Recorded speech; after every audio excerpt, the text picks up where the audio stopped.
Break के बाद point blank में आपका एक बार फिर से स्वागत है और आज हमारे मेहमान हैं संजय दत्त यानी संजू बाबा। और संजू बाबा की फिल्म लम्हा बहुत जल्दी रिलीज होने वाली है। आज संजू बाबा हमारे साथ हैं और हम संजू बाबा से पूछ रहे हैं कि उनकी भविष्य की प्लानिंग क्या है और उनका जो नया अभी एक नया रोल आपको देखने को मिलेगा, एक पिता का रोल, उसके बारे में भी हम उनसे जानेंगे। तो अपनी बातचीत हम एक बार फिर से शुरू करते हैं संजू बाबा के साथ। तो अभी इसके बाद का क्या सोचा है? लम्हा पिक्चर आ रही है, अच्छी पिक्चर उम्मीद करते हैं वो रहेगी। इसके बाद का क्या सोचा है? पॉलिटिकल इनिंग्स आप शुरू करने जा रहे हो as a director, as a producer? क्या कोई पॉलिटिक्स नहीं सोची सर। पॉलिटिक्स से अभी जिस दिन अमर सिंह जी ने रेजिग्नेशन दी थी मेरे को एक सेकंड नहीं लगा, मैंने रिजाइन कर दिया। पॉलिटिक्स मेरे लिए है नहीं बिल्कुल। लेकिन मैं प्रोडक्शन में शुरू करूंगा, एक पिक्चर प्रोड्यूस करूंगा अभी अक्टूबर में डेविड धवन के साथ। डेविड डायरेक्टर, मैं और अजय देवगन जी, और प्रोडक्शन करेंगे। फिर 5 साल के बाद देखते हैं डायरेक्शन। पॉलिटिक्स से इतनी जल्दी आप तो जनरल सेक्रेटरी बन गए थे, आपने चुनाव लड़ने का भी सोचा था, फिर इतनी जल्दी मन खट्टा कैसे हो गया? नहीं, मेरे लिए पॉलिटिक्स है ही नहीं है सुजीत। मैं कर नहीं सकता हूँ, मैं दिल का आदमी हूँ, मैं नहीं कर सकता हूँ, झूठ नहीं बोल सकता हूँ। और एक चीज है, लेकिन मेरे को सीखने को बहुत मिला। वो जो 2-3 महीने यूपी और बिहार में घूमा हूँ, सीखने को बहुत मिला, लोगों से मिला हूँ। हमें इंटीरियर जो हम लोग बॉम्बे में रहकर कभी सोच नहीं सकते कि बॉम्बे में पता कहाँ चलता है यूपी का जो इंटीरियर, सीवान, बिहार में ऐसी जगहों जाके लोगों से मिलना और इतना प्यार लोगों से पाना। पर आप उस दौरान आपने काफी चुनाव प्रचार किया था समाजवादी पार्टी के लिए।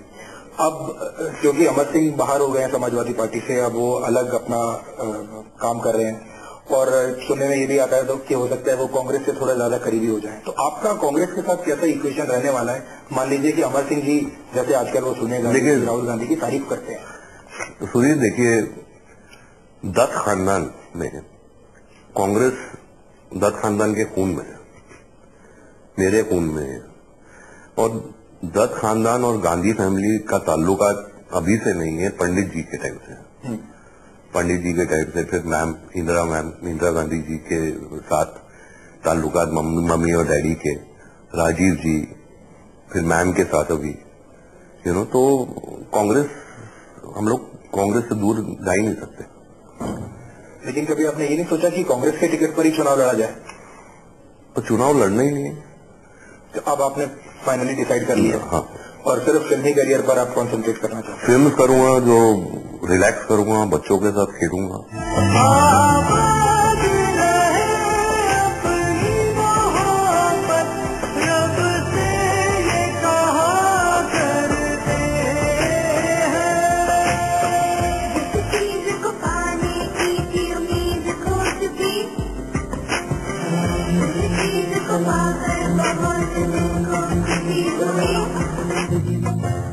और हमारे दर्शकों को जिनको शायद नहीं पता होगा, संजू बाबा ने अपनी गाड़ी पर लिखवाया हुआ है नेवर गिव इन, और ये उनकी लाइफ की फिलोसफी भी है। तो आप नेवर गिव इन वाला जो है वो मैंने देखा आप कभी गिव इन करते नहीं हो, तो इस बार नेवर गिव इन का मतलब क्या है इस फेज में भी? तो नेवर गिव इन एक्चुअली मेरे स्कूल का मोटो है। मैं लॉरेंस स्कूल सनावर में पढ़ता था शिमला में, और वहां का मोटो है नेवर गिव इन। और नेवर गिव इन एक ऐसा मोटो है जो हर इंसान को के साथ चलना चाहिए। शुड नेवर गिव इन, जो भी हो, नेवर गिव इन। अब आप 50 के हैं लेकिन फिर भी लोग तो आपको बाबा ही कहते हैं। तो 50 प्लस में जाने के बाद क्या है, जिंदा क्या रहने वाला है? लम्हा जैसी फिल्में या वापस आप एक्शन फिल्मों की तरफ आ पाएंगे? देखिए सुधीर, मेरा क्या है कि मैं जो स्क्रिप्ट मुझे पसंद आती है मैं वो करता हूँ, चाहे वो एक्शन हो या कॉमेडी हो। कॉमेडी में भी बहुत मजा आता है, जैसे कि ऑल द बेस्ट आपने देखी होगी। उसका माहौल दूसरा होता है सेट पे। एक कमाल का माहौल, मतलब कि अजय, मैं, फरदीन, बिपाशा, सुधीर मिश्रा, अपना जॉनी भाई, तो एक माहौल अलग होता है। ऐसी पिक्चरों का माहौल अलग होता है तो आई थिंक जो मुझे दिल से पसंद है ना स्क्रिप्ट में वो करता हूँ। वो फिल्म आपने बीच में की थी, वो अच्छी नहीं चली थी उस वक्त, और उस वक्त आपका फेज ऐसा चल रहा था you needed a hit that time, तो उससे कुछ दिल टूटा आपका? नहीं, मेरा कभी दिल नहीं टूटता है। मैं ऑनेस्टली हर पिक्चर में काम करता हूँ, अपने दिल से काम करता हूँ। हालांकि ब्लू में मुझे कहा गया था कि मैं डाइविंग नहीं करूं बिकॉज मेरा लंग प्रॉब्लम है एक। अच्छा। लेकिन फिर भी मैंने किया जस्ट टू एक्सपीरियंस इट। एक ऑनेस्टली देखिए, चाहे पिक्चर चले नहीं चले, अगर आप ऑनेस्टली काम करेंगे ना तो वो स्क्रीन पे दिखता है। सिंसियर होना बहुत जरूरी होता है। लेकिन अभी बाबा हमने देखा कि जो बड़े बड़े स्टार्स हैं पिक्चर चल नहीं रही है। अभी आप देखिए ये वीक में रावण आई, रावण को जितनी उम्मीद थी उतनी वो चली नहीं। इससे पहले काइट्स आई, काइट्स जितनी उम्मीद थी चली नहीं। वीर आई, बड़ा स्टार कास्ट महंगी पिक्चर, वो भी नहीं चली। उससे पहले ब्लू आई, ब्लू भी नहीं चली। आपको लगता है कि फिल्म मेकिंग का कुछ कॉन्सेप्ट या व्यूअर्स की जो डिमांड है वो थोड़ी बढ़ गई है, या व्यूअर्स ये चाहते हैं कि भाई मुझे बड़ा स्टार नहीं देखना, मुझे कंटेंट देखना है, स्क्रिप्ट देखनी है, अच्छी पिक्चर देखनी है? पता नहीं, लेकिन मैं यही उम्मीद करता हूं कि हर पिक्चर चले, क्योंकि हर पिक्चर चलने से अपनी इंडस्ट्री को एक ऑक्सीजन मिलता है। और मैं ये कभी नहीं कहूंगा कि ऑनेस्टी से काम नहीं हुआ है, चाहे रावण हो या काइट्स हो, इसमें मेहनत बहुत होती है। वो देखिए 2 घंटा पिक्चर देखने से आप डिसाइड करते हो कि ठीक नहीं है, लेकिन उस 2 घंटा बनाने में कितनी मेहनत होती है वो देखना चाहिए। और शायद आपने करेक्ट बोला तो कि कंटेंट आज लोग देखते हैं, they want to see content, because we are combating with Hollywood movies, simultaneous release होती है यहाँ पे। तो आई थिंक कंटेंट होना बहुत जरूरी है।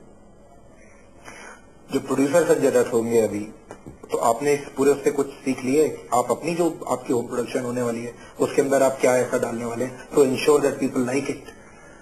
आई think people want to go to the theater and forget about everything. They want to laugh. You know, I feel that. I don't know why. So that's why I'm making a movie called Rascals with David. So it's going to be a lovely comedy. और यहाँ पर हम एक और छोटे से break के लिए रुकेंगे, लेकिन ब्रेक के बाद जब हम लौटेंगे तो हम संजय दत्त से ये पूछने वाले हैं कि आखिरकार मान्यता में ऐसी क्या बात है कि मान्यता ने एकदम संजय को कंट्रोल करके रखा है। संजय का लाइफस्टाइल उन्होंने बदल दिया है। Sanjay is more discipline then ever now. Sanjay वक्त पर घर पहुंच जाते हैं, अपना फिटनेस रिजीम भी पूरा करते हैं और अपने काम पर ध्यान लगा रहे हैं। ऐसा मान्यता ने क्या किया है कि संजय दत्त आजकल अपने करियर के प्रति और अपनी जिंदगी के प्रति इतने गंभीर और सीरियस हो गए? ये पूछेंगे छोटे से ब्रेक के बाद।